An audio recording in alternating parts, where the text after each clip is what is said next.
Oi cinéfilos, meu nome é Carolina e bem-vindos a mais um vídeo do Assista um Filme. E no vídeo de hoje eu vim falar sobre o filme Homem-Aranha no Aranhaverso em homenagem ao filme Homem-Aranha através do Aranhaverso que lança nessa quinta-feira. Após ser picado por uma aranha radioativa, Miles Morales acaba recebendo poderes similares ao do Homem-Aranha. Ao mesmo tempo, o Homem-Aranha daquela dimensão acaba sendo morto pelo assustador Rei do Crime que planeja abrir o multiverso. Tentando evitar que mais pessoas se machuquem, Miles deve assumir o cargo de Homem-Aranha e impedir os planos do Rei do Crime. Esse é o sétimo filme feito do Homem-Aranha e ele é o primeiro a ser realizado em formato de animação. O longa tem direção assinada pelo Peter Ramsey, Bob Persichetti e o Rooney Ruthman e é uma verdadeira carta de amor ao Homem-Aranha, trazendo diversas referências não só aos outros filmes, mas também aos quadrinhos e basicamente conversando com os fãs do super-herói. E a homenagem fica ainda mais forte considerando que esse foi um dos últimos filmes do qual a gente teve a participação do Stan Lee, que foi um dos responsáveis pela criação do super-herói. E com tudo isso, o roteiro do filme traz uma das melhores e mais criativas histórias do Homem-Aranha. Basicamente, esse filme andou para que No Way Home pudesse correr.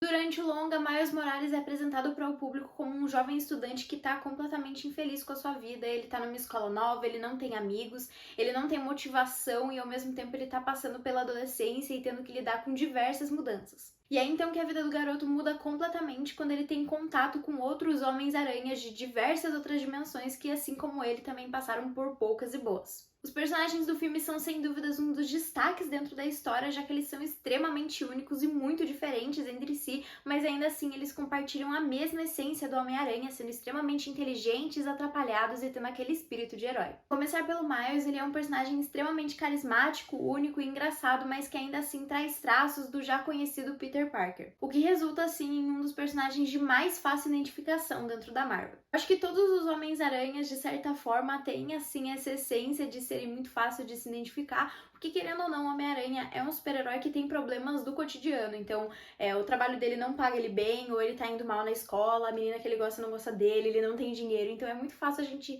se identificar ali com os obstáculos dentro da vida dele. Outra coisa legal dentro da história do Miles é que a gente tem muito da relação que ele tem com a família dele é bem presente, então a gente tem esse acréscimo dentro da história da relação que ele tem com os pais e também com o tio dele. Dentro da seleção, a gente também ganha o Peter B. Parker, que é um Homem-Aranha que já tá ali nos seus 40 anos e que tá enfrentando um divórcio. O personagem também é super engraçado e apesar dele não estar no seu auge, ele meio que serve como modelo e técnico ali para ensinar o Miles diversos ensinamentos do Homem-Aranha. Outra personagem é a Spider-Gwen, dublada pela Hailee Steinfeld, que aqui é cheia de atitude e tem um jeito muito diferente dos outros Homem-Aranhas. A história da Gwen em particular também é muito interessante, eu sinto que nesse próximo filme agora que vai lançar, eles vão explorar ainda mais, principalmente porque quando ela conta ali a contextualização da vida dela, parece que ela tem diversos traumas, assim, coisas que dá pra ser muito explorado ainda. Inclusive, isso foi uma coisa muito legal dentro do filme, eles incluíram uma pequena contextualização sobre todos os Homens-Aranha, já que apesar de eles terem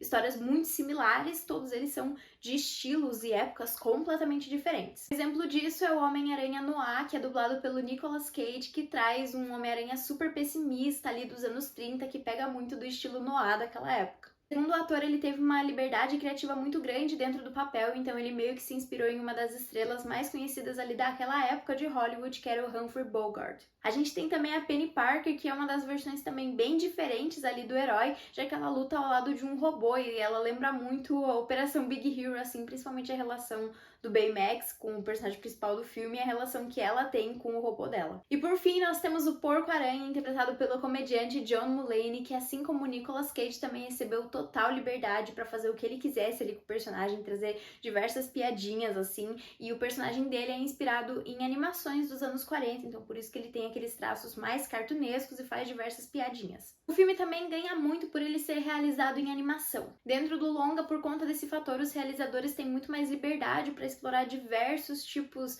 de efeitos, diversos tipos de movimento ali dentro do filme, e com isso eles conseguiram inovar as animações da época, principalmente porque naquele período estava se prezando por animações que sejam mais realistas. Então durante o filme a gente tem diversos traços bem cartunescos que remetem às revistas de quadrinhos, às HQs, e a gente tem até diversas texturas ali dentro e várias imperfeições que são colocadas de maneira proposital justamente para imitar as HQs. Também são aproveitados diversos elementos que são usados usados dentro dos quadrinhos, como as onomatopeias e os balões de pensamento. Com isso, o filme acaba ficando bem mais fluido e divertido, e as cenas de ação também ficam muito mais interessantes. Por conta de todos esses detalhes, a equipe de animadores do filme contava com 140 profissionais que estavam ali juntando animação 3D e quadros feitos à mão. Outro detalhe muito interessante dentro do filme é que todos esses detalhes de quadrinhos só são adicionados no filme depois que o Miles é picado pela aranha, meio que falando que antes ele era um jovem comum e que agora ele tá ali dentro daquela realidade. A parte visual do filme também é um destaque justamente por quão bonito é o filme. Ele tem uma paleta de cores que é muito harmônica e realmente takes que são assim impressionantes. Um dos mais famosos talvez seja o salto de fé do Miles, que é um dos momentos mais marcantes e icônicos dentro do filme, e uma curiosidade sobre isso é que essa cena na verdade foi a primeira coisa que os roteiristas pensaram quando estavam escrevendo o roteiro. É o momento mais importante dentro do filme porque mostra o Miles meio que aceitando as responsabilidades de ser o Homem-Aranha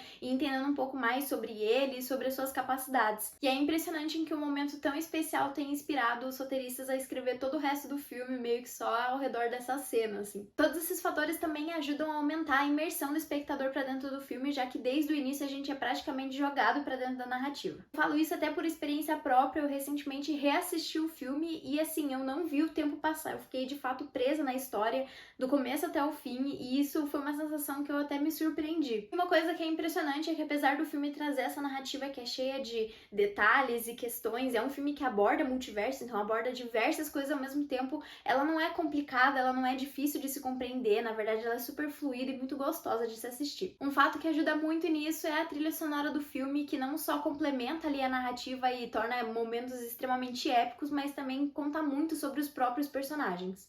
E um destaque especial vai pra trilha sonora quando o personagem Gatuno aparece, que assim, me arrepiou desde o primeiro momento. Eu acho que foi uma trilha que disse muito sobre o personagem antes mesmo da gente entender ali mais sobre ele. Sem dúvidas, esse é um dos melhores filmes do Homem-Aranha, justamente por essa criatividade, por eles terem ousado, tanto nos quesitos de animação, mas também nos quesitos de história, por trazer um personagem que é tão interessante como o Miles, mas que ainda assim tem ali um toque de Homem-Aranha. Eu acho que foi o filme assim, perfeito, do começo até o fim, tanto em questão do roteiro, dos personagens, da direção. Acho que tudo funciona, principalmente o elenco também é recheado de diversas estrelas muito talentosas, e eu acho que isso resulta nesse resultado fantástico. Bom, e pra mim esse filme tem uma nota 9 e ele tá disponível na Disney+. Então foi isso, pessoal. Se você gostou do vídeo, não esquece de curtir, compartilhar e comentar o que você acha de Homem-Aranha no Aranhaverso e quais são as suas expectativas pro segundo filme. Então foi isso, até o próximo vídeo.